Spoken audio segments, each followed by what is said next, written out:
Hi guys, Bob here for the guitar show without Ramon because we're in lockdown. A new arrival today, so I thought I'd do a little review of it. But first of all, a couple of things. I'm growing a beard, you might have noticed. I haven't not washed. Why? Well, I think I look like a bit of a prick with it, to be honest, but I've never had a beard in all my long life, so I thought I'd grow one because it's lockdown, there's nothing else to do. So the laugh's on me. It'll probably come off in a week. Second thing, bit of health, and I can recommend these. I'm sitting on one of these blue bouncy balls. There you go, like an aerobics ball. It's a fantastic thing for practicing guitar on. It's really good for your back. Not that I have back trouble, but it's good for your back. It's fantastically comfortable. You can bounce up and down, and it's just a wonderful thing to practice on. So that's a new piece of kit for the guitar room, actually. Right, today is about a new piece of software that's arrived to fit into a hardware pedal that I've been using. The pedal is called a Hotone X Stomp, one of these chaps. Looks a bit like an Apple Mac. It's a very sexy looking pedal. Chinese, I think, marketed out of California by Hotone. And basically, it's a programmable pedal. So what you can do, and I'll show you some screen pulls in a second, you can program it.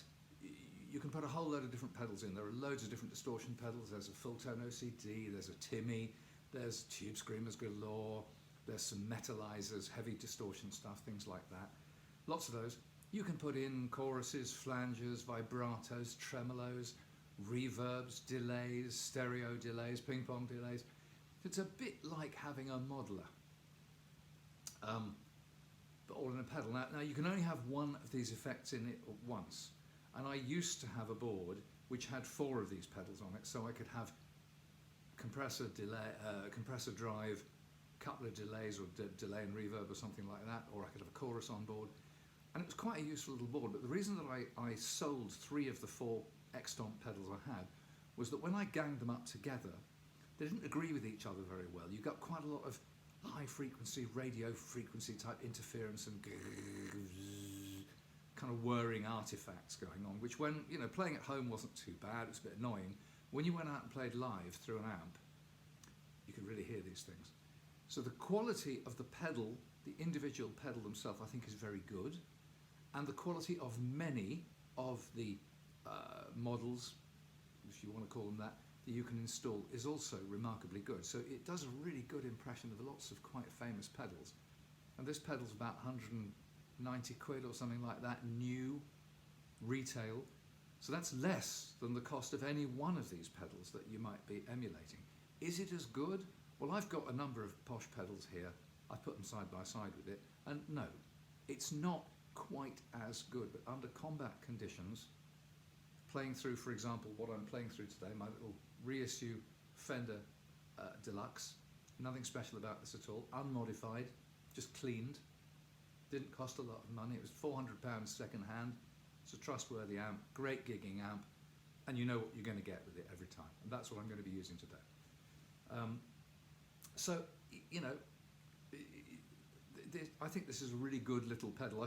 The reason I kept one is because I wanted to see what else they were going to introduce, and also because I thought it was useful. I thought sometimes on my board I don't very often need a vibrato, but if I do want a vibrato, rather than going out and shelling out for a vibrato pedal just to do that, I could just put a vibrato model in this and it will so do. And remember, I've got all these modelers behind me, you know, the XFX, I've got the Kemper, I've got all kinds of effects in my beloved Boss MS3 Stomp box, which is now my kind of go-to small gig pedal. So I've got a lot of different ways of skinning this cat, but I thought, you know, I'll keep one of these Hotone X Stomps. Just because it'll be useful. It's a Swiss Army knife.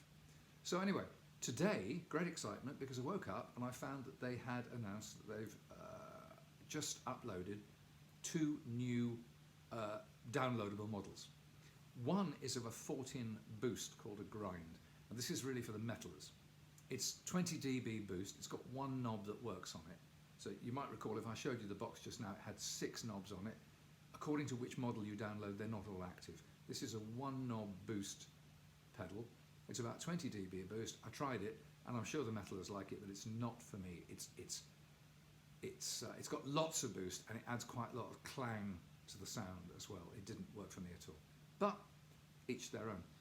What I got really excited about was that at last Hotone have uploaded for me to download, their Klon Centaur. Given what I've just said about the general quality of these pedals and these models, I thought, whoa, this is going to be interesting. It should be pretty good. Now, I don't own a Klon Centaur, but obviously if you're watching this, you probably know that it's a stomp box. It's a large format stomp box. It's got slightly peculiar input power requirements. It's reverse polarity, and it's got a funny little 2.5mm jack plug on the originals. But these things are changing hands now for thousands and thousands of dollars or pounds for a stomp box. There's a lot of fuss about them, and they are basically the pedal that introduced the word transparent drive to our community. Great excitement. So, got myself a broadband connection, loaded the two new models, this 14 and this Klon, into my iPad, which I'm now recording this video on, and no problem at all, very quick. And then I downloaded each of them in turn to this X-Stomp. It works by Bluetooth, and it takes 45 to 60 seconds the first time you download a patch into the Stomp. The Stomp remembers up to 100 different models in it. So the next time you ask it to be a Klon or to be a Boss Tremolo or whatever, it will switch to it almost instantly. It takes about 3 seconds. It's really good. But anyway, for today, it took me about a minute to download the thing. I've discussed the 14 already, not my taste. The Klon. I'm fascinated by it. I've had some Klons. Two of my friends have original Klons, so I have access to them anytime I want. I've had them round to visit. I think they're fantastic. I wouldn't give you 2,500 British pounds for one. With all the stuff I've got in this room, I simply wouldn't. I don't see the need. But I admire my friend's fortune for having bought them for maybe £300 back in the day, and they're now turned into an investment, which is great for them. I wanted to actually make this video, and the rest of this video is really going to be showing you how this model works. Spoiler, it makes a fantastic sound. I hope you agree with the sound that I'm going to produce, but I don't think it does what it says. A Klon is famous for being an always-on pedal. Most people use them as always-on pedals. It's a boost, it's a drive, but it adds boost and drive with great clarity and transparency and great subtlety. If the people who really use Klons well, you can hardly hear they're there until you switch them off. That's what a Klon really does. Yeah, you can crank it and it sounds like an overdrive pedal, and it's pretty good. There's lots of pedals that can do that. Very few pedals, and this is why the high price tag. Very few pedals really make you and your guitar and your amp just sound bigger and better. Right. Okay, here we are then. I've now got the camera on the X-Stomp, and the X-Stomp is simply, it's guitar from here going in, 9-volt mains power supply, coming in and out to the Fender Deluxe. There's nothing else going on in the signal chain at all. First thing is, as you can see, the light on the X-Stomp is off. So this is the guitar by itself, neck pickup.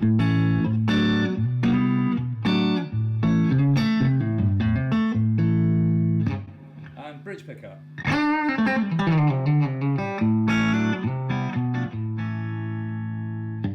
Okay, so the first thing you'd expect from a Klon would be a great clean boost. So we've got the gain on minimum, we've got the volume up top, and I've got the tone control flat out, which is, this is not the kind of settings you'd use with a Klon. I'm just starting here to see how the clean boost works. This is the clean boost on the bridge pickup. So first of all without, and now with.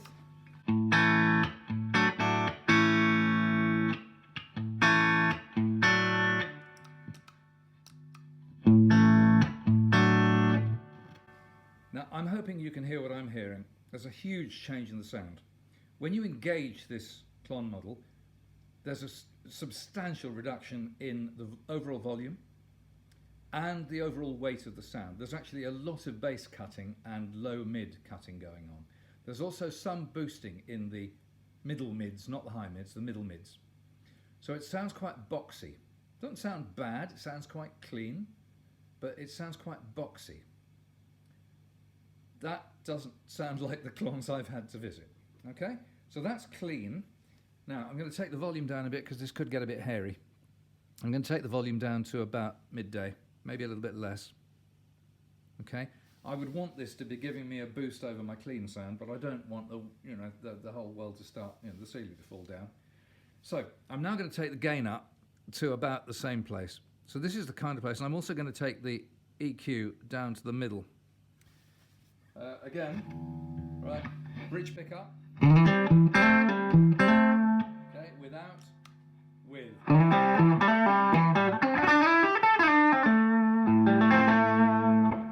Okay, we're getting some crunch coming in now. It's still got a lot of lower, middle and bass scooped out of it. It sounds much boxier and much more hollow. But it's quite a nice sound. You're getting a decent... beginning to get a bit of singing and stuff on the high notes, which is great. So let's keep going. I'm going to keep taking the volume, just checking the volume and bringing the gain up a bit to about midday now. And I'm going to take the EQ down. Just take some of the sharpness out of it. Okay. Again. That's without, just the bridge pickup straight into the amp.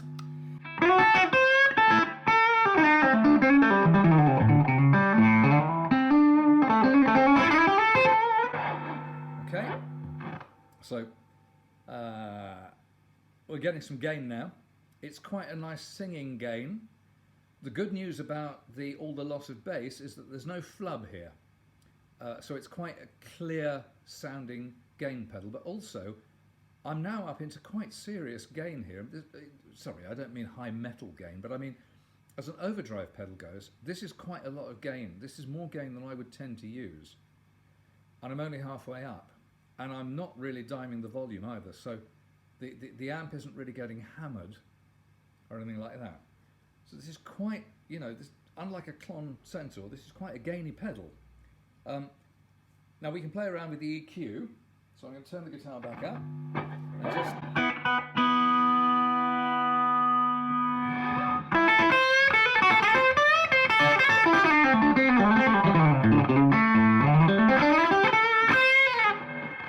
Quite a nice, overdriven amp type kind of sound with a little more brightness on it.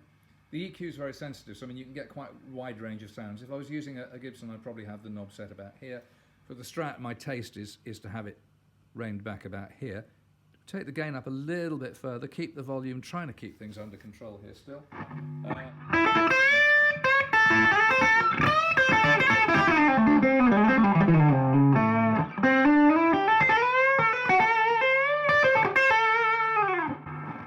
So it's quite a nice singing drive sound. I think I can find myself using this, but I think I'm going to use this pedal rather differently from the way I'd imagine using a proper Klon. Back in view. Sorry to make you watch my foot and the foot pedal for 2 or 3 minutes. Boring to look at, I know. I'm not that quite good at editing with this software yet. Anyway, my conclusions. I really like the sound of this pedal as a drive pedal. I think it makes a really sweet drive. I think by subtracting all that bass, it takes out all the flub. The kind of drive I'm always looking for is a drive that's really quite clean on the low strings and gets up to singing on the top strings, which is why I like these kind of Dumbley type clone amps. I think that this pedal does that rather well. It's one of the better stomp box pedals and certainly one of the best stomp box pedal models that I've heard for that purpose. But this is supposed to be a model of a Klon, and I can't get it to do the things that the Klons that are visited here have done automatically without any setup. I can't get it to a position where I would use it as an always-on pedal with that fantastic, just makes everything sound richer and thicker and better and clearer all in one go, which is the magic that makes them change hands for so much money.